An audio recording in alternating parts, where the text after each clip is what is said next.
पांडव श्रद्धावान हैं, उनकी कृष्ण के चरणों में अनन्य प्रीति है, अनन्य श्रद्धा है।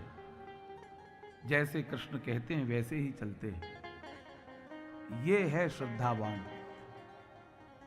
महाभारत के युद्ध की भूमिका रच गई, निश्चित हो गया कि युद्ध होना ही है।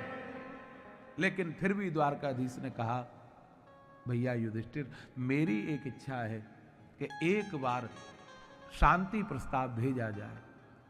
द्वारकानाथ, आप तो चाह रहे हो, अच्छी बात है, हम आपकी बात का समर्थन करते हैं, लेकिन वहां से तो कोई प्रस्ताव आया नहीं, और फिर हम यहां से भेजेंगे तो हमारे प्रस्ताव को मानेगा कौन? लेकर के कौन जाएगा? कौन करेगा उसकी पालना? भगवान बोले, कोई बात नहीं है, उनकी ओर से नहीं आया, नहीं आने दो, अपन एक प्रयास करते हैं। तो बोले, शांति दूत बन करके कौन जाएगा? बोले, मैं जाऊंगा। हाँ प्रभु, कहीं ये दुर्योधन कोई गड़बड़ ना कर दे।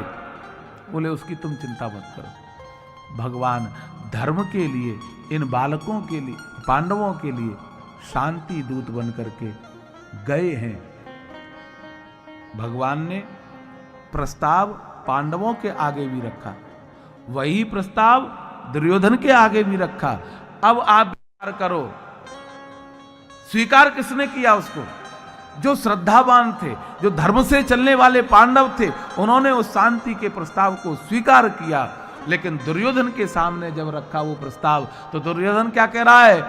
जानामि धर्मम नच में प्रवृत्ति।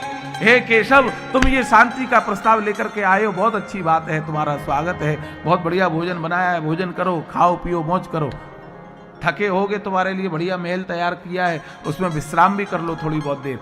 लेकिन तुम्हारा ये प्रस्ताव मुझे मंजूर नहीं है।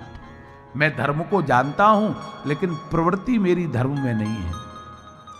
ऐसे ही हम लोग हैं, हम धर्म को सब जानते हैं, धर्म क्या है, परहित सरिस धर्म नहीं भाई। लेकिन फिर भी हम परहित को एक तरफ करके स्वहित की ही बात करते हैं, स्वहित के ही लिए सोचते हैं।